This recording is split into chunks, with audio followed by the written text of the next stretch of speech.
तो अगली तारीख दे ही दी जाए। मिलॉर्ड, तारीख देने से पहले मैं कुछ अर्ज करना चाहूंगा।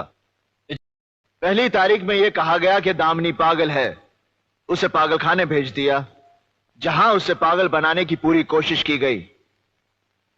दूसरी तारीख से पहले अस्पताल में पड़ी उर्मी का खून कर दिया गया और केस बना खुदकुशी का, जबकि इस अदालत में मैंने यह साबित कर दिया कि उर्मी ने खुदकुशी नहीं की, उसका खून हुआ है। और शेखर भी उस दिन सारे सच कहने ही वाला था कि चड्ढा साहब ने फिर से अपनी चाल चल दी, बीमारी का नाटक करके तारीख ले ली। नहीं तो उसी दिन मिलॉर्ड इस केस का फैसला हो जाता। और आज आप फिर से तारीख दे रहे हैं।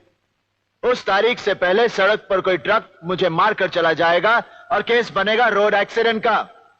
आप फिर से तारीख दे देंगे और उस तारीख से पहले दामिनी को पागल बनाकर पागलखाने में फेंक दिया जाएगा। और इस तरह ना तो कोई सच्चाई के लिए लड़ने वाला रहेगा, ना ही इंसाफ मांगने वाला।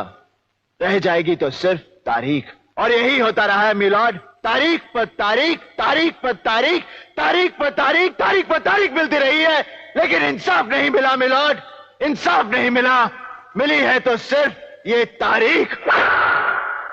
कानून के दलालों ने तारीख को इंसाफ के खिलाफ एक हथियार की तरह इस्तेमाल किया है मिलॉर्ड। 2 तारीखों के बीच अदालत के बाहर ये कानून का धंधा करते हैं, धंधा, जहां गवाह तोड़े जाते हैं, खरीदे जाते हैं, मारे जाते हैं, और रह जाती है सिर्फ तारीख।